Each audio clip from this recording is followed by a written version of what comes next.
చూడండి రైతు మిత్రులారా, మనకున్న ఒక ఎకరం భూమిలో సోయాబీన్ విత్తడం జరిగింది. ఈ సోయాబీన్ పంటలో మనము యూరియాకు బదులుగా మనము ఇఫ్కో కంపెనీ నానో యూరియా ప్లస్ను తీసుకురావడం జరిగింది. ఈ నానో యూరియా ప్లస్లో వచ్చేసి యూరియా అనేది ద్రవ రూపంలో ఉంటుంది. మనం ఒక ఎకరానికి ఒక బాటిల్ చొప్పున స్ప్రే చేయాల్సి ఉంటుంది రైతు మిత్రులారా. చూడండి రైతు మిత్రులారా, మనము ఒక స్ప్రే పంప్కు 50 ml చొప్పున స్ప్రే పంపులో పోసుకొని మనకు అందుబాటులో ఉన్నటువంటి నీటిని స్ప్రేయర్ పంపులో నింపాల్సి ఉంటుంది.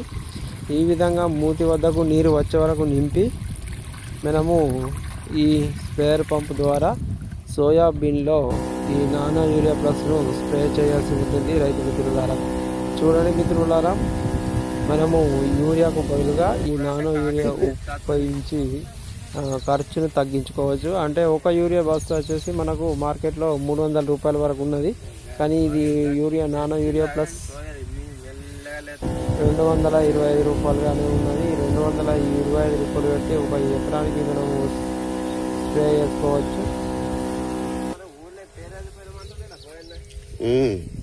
చూడండి రైతు మిత్రులారా, మనము ఒక నానో యూరియా ప్లస్ను ఉపయోగించుకోవచ్చు. మంచి రిజల్ట్ అనేది కనబడుతుంది. తక్కువ ఖర్చులోనే మనము యూరియా అందించుకోవచ్చు. ఉద్దేశంతో వీడియో చేయడం జరిగింది. నా ఛానల్ మొదటిసారి ఇస్తే లైక్ చేయండి, షేర్ చేయండి, సబ్స్క్రైబ్.